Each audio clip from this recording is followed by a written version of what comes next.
Thailand Cambodia സംഘർഷം രൂക്ഷമാകുന്നു. തായ്ലൻഡിൽ Cambodia നടത്തിയ വ്യോമാക്രമണത്തിൽ 9 മരണം, 14 പേർക്ക് പരിക്ക്. കംബോഡിയയിലെ സൈനിക കേന്ദ്രങ്ങളിലേക്ക് തായ്ലൻഡ് പ്രത്യാക്രമണം നടത്തി. കംബോഡിയയുമായുള്ള നയതന്ത്ര ബന്ധം തായ്ലൻഡ് വിച്ഛേദിച്ചു. അനുപമ ശ്രീദേവിയുണ്ട് വിവരങ്ങളുമായി. അനുപമ, കാര്യങ്ങൾ കുറച്ചുകൂടി സങ്കീർണമാവുകയാണ്. എന്തൊക്കെ വിവരങ്ങളാണ് ലഭിക്കുന്നത്?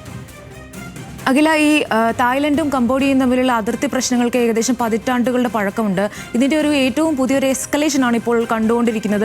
ഇപ്പോൾ അഖില പറഞ്ഞതുപോലെ തന്നെ 9 മരണം, അതിലൊരു 12 വയസ്സുകാരനായ ഒരു കുട്ടിയടക്കം 9 പേരുടെ മരണമാണ് ഏറ്റവും പുതിയതായിട്ടുള്ള റിപ്പോർട്ടുകളിൽ സ്ഥിരീകരിക്കുന്നത്. ഇന്നലെയാണ് ഈ തായ്ലൻഡിലേക്ക് റോക്കറ്റ് ആക്രമണം നടത്തിയത് കംബോഡിയ. ഇതിനെ തുടർന്ന് ഇന്ന് പുലർച്ചെയോടെയാണ് തിരിച്ചടിയുടെ ഭാഗമായിട്ട് F-16 വിമാനങ്ങൾ, യുദ്ധവിമാനങ്ങൾ ഉപയോഗിച്ചുകൊണ്ട് തായ്ലൻഡ് തിരിച്ചടി നൽകിയിരിക്കുന്നത്. അതുപോലെ തന്നെ കഴിഞ്ഞ കുറച്ച് ആഴ്ചകളായിട്ട് ഈ അതിർത്തിയിലെ പ്രശ്നം രൂക്ഷമായി തുടരുകയാണ്. ഇതിൻ്റെ തുടക്കം എന്ന് പറയുന്നത് ജൂലൈ 23 ആയിട്ടുണ്ടായിരുന്ന ഒരു അതിർത്തിയിലെ കുഴിബോംബുകൾ, കുഴിബോംബുകളിൽ തട്ടി 2 സൈനികർക്ക് പരിക്കേറ്റത്, തായ്ലൻഡിലെ 2 സൈനികർക്ക് പരിക്കേറ്റതായിരുന്നു ഈ എസ്കലേഷൻ്റെ തുടക്കം എന്ന് പറയുന്നത്.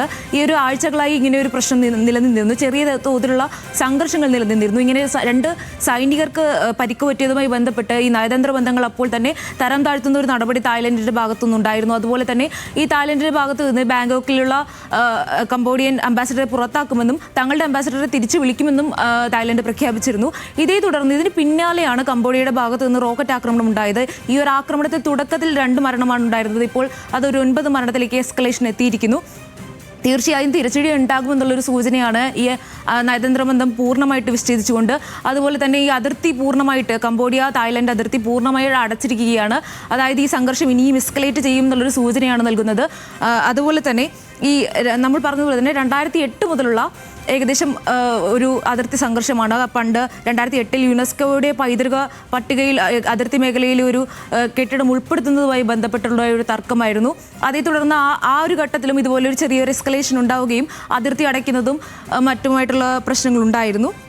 നമുക്കറിയാവുന്ന പോലെ തായ്ലൻഡിലെ ഇപ്പോൾ വളരെ പ്രശ്നമായിട്ടുള്ള ഒരു രാഷ്ട്രീയ നിഴലാട്ടം നടന്നുകൊണ്ടിരിക്കുന്ന ഒരു സാഹചര്യമാണ് തായ്ലൻഡിലുള്ളത്. അതിൻ്റെ ഒരു മൂലകാരണം എന്ന് പറയുന്നത് തായ്ലൻഡ് പ്രധാനമന്ത്രിയും കംബോഡിയയുടെ ഒരു മുൻ രാഷ്ട്രീയ നേതാവുമുള്ള കഴിഞ്ഞ ആഴ്ചകളിൽ നമ്മൾ റിപ്പോർട്ട് ചെയ്തൊരു വാർത്തയാണ്. തായ്ലൻഡ് പ്രധാനമന്ത്രിയും കംബോഡിയയുടെ ഒരു രാഷ്ട്രീയ നേതാവുമായിട്ടുള്ളൊരു സംഭാഷണത്തിൽ അങ്കിൾ എന്ന് വിളിച്ചുകൊണ്ടുള്ള ഒരു വിവാദം ഉണ്ടായതായിരുന്നു.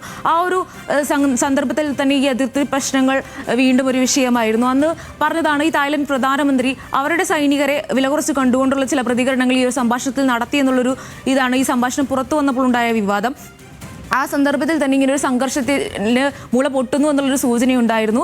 ആ സൂചനയാണ് ഇപ്പോൾ യാഥാർത്ഥ്യമാകുന്നത്. വലിയ രീതിയിലുള്ള എസ്കലേഷൻ ഉണ്ടാകുമെന്നാണ് പ്രതീക്ഷിക്കുന്നത്. ഈ ഘട്ടത്തിൽ ഒരു സമാധാന ശ്രമമൊന്നും ആരംഭിച്ചിട്ടില്ല. എസ്കലേഷൻ്റെ തുടക്കമെന്നാണ് പറയുന്നത്. അതിർത്തി ഗ്രാമങ്ങളിൽ നിന്ന് ഏകദേശം 40,000-ഓളം പേര് ഒഴിപ്പിച്ചിട്ടുണ്ട് തായ്ലൻഡിൻ്റെ ഭാഗത്താണ് ഇപ്പോൾ ഏറ്റവും കൂടുതൽ നഷ്ടമുണ്ടായിരിക്കുന്നത്. അതുകൊണ്ട് തന്നെ അതിർത്തി ഗ്രാമങ്ങളിൽ നിന്ന് കൂടുതൽ പേരെ ഒഴിപ്പിച്ച് ഈ ഷെല്ലാക്രമണങ്ങൾക്ക് സാധ്യതയുണ്ട്. അതുകൊണ്ട് തന്നെ ഈ അതിർത്തി ഗ്രാമങ്ങളിൽ നിന്ന് പരമാവധി പേരെ ഒഴിപ്പിച്ചുകൊണ്ട് നടപടികൾ എടുക്കാനാണ് തായ്ലൻഡ് ഇപ്പോൾ നടത്തിക്കൊണ്ടിരിക്കുന്നത്. അതുപോലെ തന്നെ പ്രത്യാക്രമണങ്ങൾ ഉണ്ടാകുമെന്നുള്ള സൂചനയാണ് നൽകിയിരിക്കുന്നത്. F-16 യുദ്ധവിമാനങ്ങൾ ഉപയോഗിച്ചിട്ട് കംബോഡിയയിലെ സൈനിക കേന്ദ്രങ്ങളിലേക്കാണ് ഇപ്പോൾ തായ്ലൻഡ് ആക്രമണം നടത്തിയിരിക്കുന്നത്. തീർച്ചയായും ഇതൊരു എസ്കലേഷനിലേക്ക് മുന്നോട്ട് പോകുമെന്നാണ് നമുക്കിപ്പോൾ റിപ്പോർട്ട് ചെയ്യാനാവുന്നത്. തായ്ലൻഡ് കംബോഡിയ സംഘർഷം രൂക്ഷമാവുകയാണ്. അതിർത്തി പൂർണ്ണമായി അടയ്ക്കുകയാണ് തായ്ലൻഡ്. വലിയ സംഘർഷാന്തരീക്ഷത്തിലേക്കാണ് നീങ്ങുന്നത്. അനുപമ ശ്രീദേവിയാണ് വിവരങ്ങൾ നൽകിയത്.